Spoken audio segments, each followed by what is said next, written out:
in now for her first interview after the IPO plans were announced as the MD and CEO of NSE, Chitra Ramakrishna.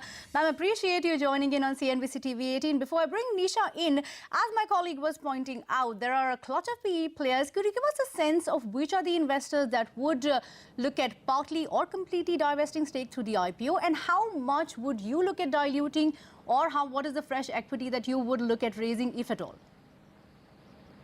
This is really about a secondary listing.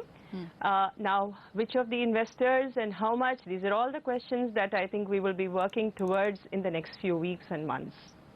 Are we talking here, Ms. Ramakrishna, about self-listing, because we do not have a precedent here? Since you have given a definite timeline for the first time of January 2017, do we assume that you have offline had a discussion with regulators and you do have a sense that you will get all the necessary approvals for a self-listing, because you are yourself an exchange with regulatory powers?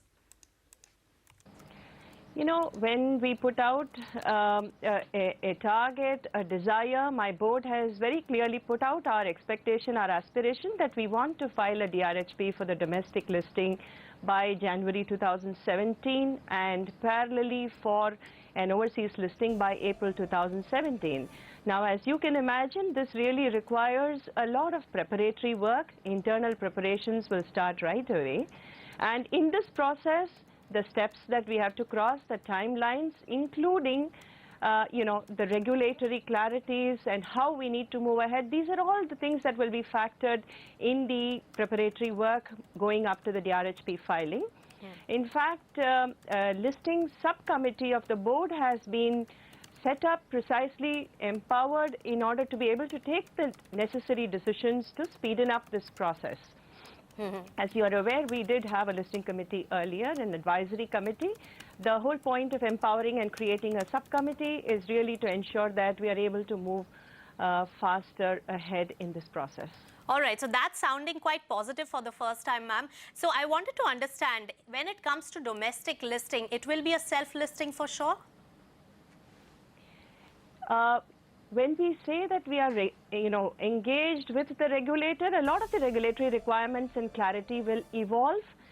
We are talking of June now, and we are talking of Jan. It gives us another 6-7 months to get a lot of this preparatory work done. And we are actively engaged with policy and regulatory to set, this process in motion smoothly. All right. So I do get what you're saying. It's presumptive at this point to say, yeah. No, all I wanted to know is that you have been competing with the other exchange. Will you be able to share information and list on the other exchange on BSE at all? Or will it have to be NSE? And when it comes to overseas listing, which is the location that you are looking at, and why the requirement for dual listing, both domestic and overseas? You know, as an exchange in India, as one of the market leaders here, you're very well aware that India really stacks up as one of the leading exchanges in the world. So frankly, it is about brand India. It is about how we stack up in the global exchange industry.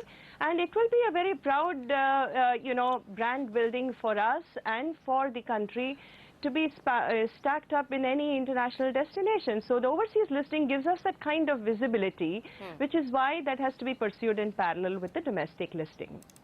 All right. When you go for overseas listing, just one more question on that particular bit. Is that going to be a full-fledged listing of the company, or will it be like the ADRs, because you would be already starting your process in India at that point? So, at this point, both the options are really available with us. There are regulations which allow both, so we have to look at both. Now let's come to valuations. Now it's the company has been the shares of the company has been traded by, because it's so widely held by so many banks as well as financial institutions and private equity players. The last transaction puts the valuation of the company at about 17,500 odd crore rupees. SBI is in the market, is looking for 18,000 odd crore rupees. Will the price discovery be done by the last big transaction on NSE? And what is the mode that you are going to really take, because there is a lack of peer comparison also here? the whole point of a secondary listing is really to bring that kind of price transparency to the valuation. And I think it will well serve that purpose for the company to really realize its full value. And as far as peer comparison is concerned, frankly, there is abundant global exchange peer comparison that's available. So I think we are in very good, context there. What about the regulatory functions and powers you have as an exchange post-listing? How do you see yourself? There was also a restructuring in the works so that you ring-fence those powers so that post-listing you don't face any issues. Where do we stand on that particular front? And is that going to be also part of the process while you process this IPO?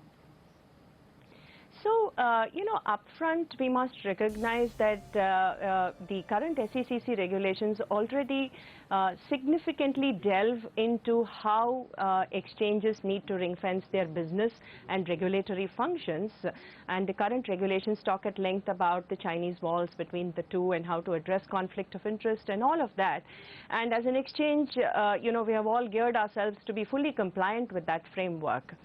So in that sense, very much, I think the regulatory framework allows us to take the necessary precautions and setups. All right, Chitra Ramakrishna, thanks so much for joining us and sharing all that you could at this point, and all the best for that IPO process, the much-awaited one. Remember, the shareholders in this particular company, National Stock Exchange, SBI, IDBI, as well as IFCI, they were all euphoric in trades because they'll be able to monetize the stake they have in the company. It's back to